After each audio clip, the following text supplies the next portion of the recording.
မင်္ဂလာပါခင်ဗျာပြန်ကြားရေးနဲ့ပြည်သူ့ဆက်ဆံရေးဦးစီးဌာန Community Center တောင်ကြီးမှတိပညာပေး top show များကိုလစဉ်ရိုက်ကူးထုတ်လွှင့်လက်ရှိရာဒီကနေ့မှာတော့အလုပ်ရုံနဲ့အလုပ်သမားဥပဒေစစ်ဆေးရေးဦးစီးဌာနနဲ့ပူးပေါင်းပြီးတော့ကလေးအလုပ်သမားပပျောက်ရေးဆိုင်ရာတိပညာပေးဆွေးနွေးပွဲ top show ကိုရိုက်ကူးထုတ်လွှင့်တော့မှာဖြစ်ပါတယ်ကျွန်တော်ကတော့ပြန်ကြားရေးနဲ့ပြည်သူ့ဆက်ဆံရေးဦးစီးဌာနတောင်ကြီးခရိုင်ရုံးမှလက်ထောက်ညွှန်ကြားရေးမှူးဦးသိန်းအောင်ပဲဖြစ်ပါတယ်ဟုတ်ကဲ့ဒီမှာရဲ့နာမည်လေးနဲ့ရာထူးလေးကိုမိတ်ဆက်ပေးပါဦးဗျာဟုတ်ကဲ့မင်္ဂလာပါရှင်ကျွန်မကတော့အလုပ်ရုံနဲ့အလုပ်သမားဥပဒေစစ်ဆေးဦးစီးဌာနတောင်ကြီးခရိုင်ရုံးမှာလက်ထောက်ညွှန်ကြားရေးမှူးဒေါ်ထွေးဤခိုင်ဖြစ်ပါတယ်ရှင်ဇွန်လ10ရက်နေ့မှာကြာရောက်မဲ့ကမ္ဘာကလေးလုပ်သမားစန့်ကျင်တိုက်ဖျက်ရေးနဲ့ထိမှန် top show အစီအစဉ်ကနေကြိုဆိုလိုက်ပါတယ်ဥစွာကလေးလုပ်သမားအဓိပ္ပာယ်ကိုရှင်းပြပေးပါဦးဗျာကလေးအလုပ်သမားဆိုဒီမှာကလေးများဤကလေးဘဝရှေ့အလားအလာနဲ့ဂုဏ်သိက္ခာတို့ကိုကင်းမဲ့စေပြီးရုပ်ပိုင်းနဲ့စိတ်ပိုင်းဆိုင်ရာဖွံ့ဖြိုးတိုးတက်မှုကိုထိခိုက်နေနာစေမိအလုပ်ကိုလုပ်ကိုင်နေရသူများကိုဆိုလိုပါတယ်။ကလေးများဤစိတ်ပိုင်းဆိုင်ရာသို့မဟုတ်စာရေးတာပိုင်းဆိုင်ရာကိုထိခိုက်နေနာစေမိအလုပ်သို့မဟုတ်ကလေးများဤပညာသင်ကြားရေးကိုထိခိုက်စေမိကျောင်းတက်ရန်အခွင့်အလမ်းရွေးချယ်နိုင်မှုမရှိခြင်းအချိန်မတန်မီကျောင်းမှမဖြစ်မနေထွက်ရခြင်းကျောင်းတက်ခြင်းနှင့်အတူပြင်းထန်လေးလံသောအလုပ်ကိုအချိန်လွန်ကဲကြာမြင့်စွာလုပ်ကင်ရတဲ့ကလေးကိုဆိုလိုပါတယ်ရှင်ဟုတ်ကဲ့ပါ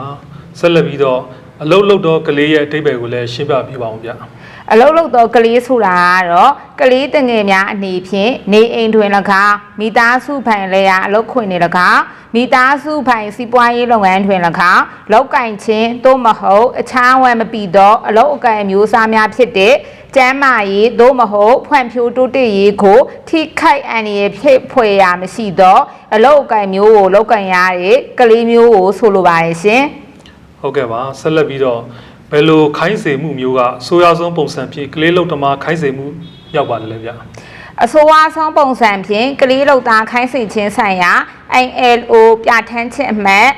182နဲ့အညီလူမှုဝန်ထမ်းကယ်ဆယ်ရေးနှင့်ပြန်လည်နေရာချထားရေးဝန်ကြီးဌာနရဲ့ကလေးတငယ်အခွင့်အရေးများဆိုင်ရာဥပဒေပုံမှန်တော့ပုံမှန်ခွေနားငယ်မှာတော့အဆိုးရွားဆုံးပုံစံဖြင့်အလုတ်ခိုင်းစင်ခြင်းဆိုတာမှာကလေးတငယ်ကိုရောင်းချခြင်းကြွံပြုခြင်းကြီးကြွံကဲ့သို့ခိုင်းစေခြင်း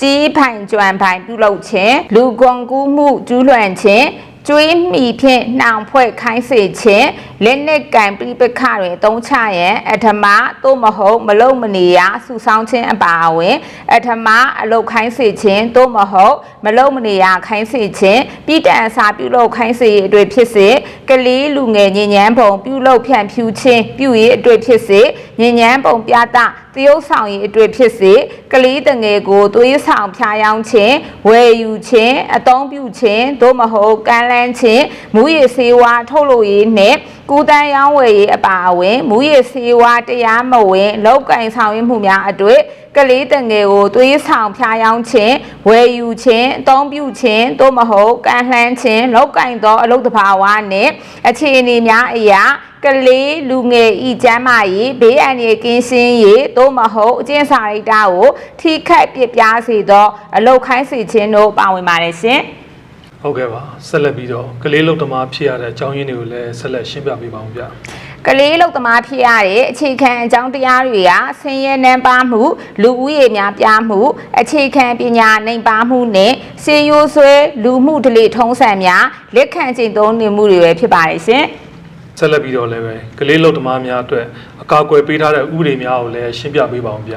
မြန်မာနိုင်ငံမှာအလုပ်လုပ်တဲ့ကလေးများတာမကကလေးလူငယ်အားလုံးရဲ့အရေးကိစ္စများကို2008ခုနှစ်ပြည်ထောင်စုသမ္မတမြန်မာနိုင်ငံဖွဲ့စည်းပုံအခြေခံဥပဒေရာဇသက်ကြီးဥပဒေကလေးတငယ်အခွင့်အရေးများဆိုင်ရာဥပဒေလူကုန်ကူးမှုတားဆီးကာကွယ်ရေးဥပဒေအလုပ်လုပ်ကိုင်နေသောအငယ်ဆုံးအသက်နှင့်ပတ်သက်ပြီး1952ခုနှစ်အလုပ်ရုံများဥပဒေ2016ခုနှစ်ဆိုင်များနဲ့လုပ်ဌာနများဥပဒေတွေပဲဖြစ်ပါတယ်ရှင်ဟုတ်ကဲ့ဆက်လက်ပြီးတော့လည်းပဲเนาะကျွန်တော်တို့ဒီမြန်မာနိုင်ငံကလေးလုပ်သမားပပျောက်ရေးဆိုင်ရာမြို့သားကော်မတီဖွဲ့စည်းထားရှိတဲ့အခြေအနေလေးတွေလည်းထပ်မံရှင်းပြပေးပါဦးဗျ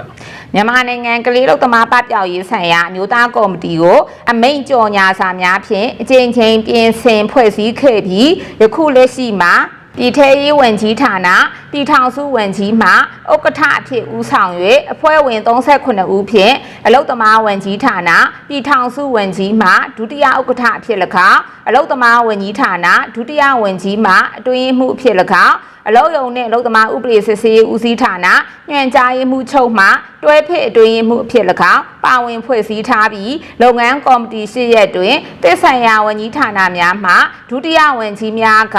ဥက္ကဋ္ဌများအဖြစ်ပါဝင်ဖွဲ့စည်းရ၎င်းနေပြည်တော်ကောင်စီတိုင်းဒေသကြီးပြည်နယ်များတွင်လည်းအဆင့်ဆင့်ဖွဲ့စည်း၍ကလေးလုပ်သမားရုံနှင့်ပပျောက်ရေးအတွက်သက်ဆိုင်ရာကော်မတီအလိုက်အကောင့်အထည်ဖော်ဆောင်ရွက်လျက်ရှိပါတယ်ရှင်။ဆရာမအနေနဲ့ဒီနေ့ရဲ့ Red Card to Child Labor Fair Play for Children Decent Work for Adopt ဆိုတဲ့ဆောင်ပုဒ်နဲ့ကိုက်ညီအောင်ဗာများပြောချင်ပါတယ်လေဗျာ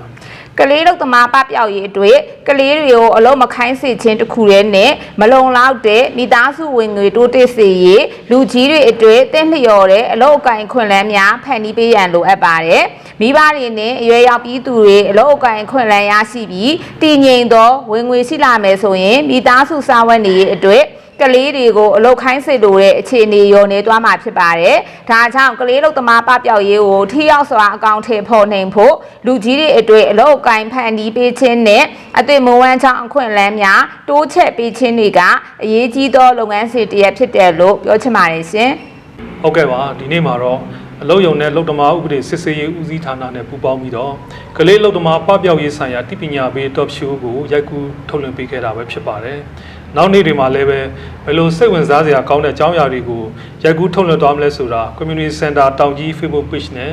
YouTube Channel တွေမှာစောင့်မျှော်အားပေးကြပါအောင်လို့ဖိတ်ခေါ်လိုက်ရပါတယ်။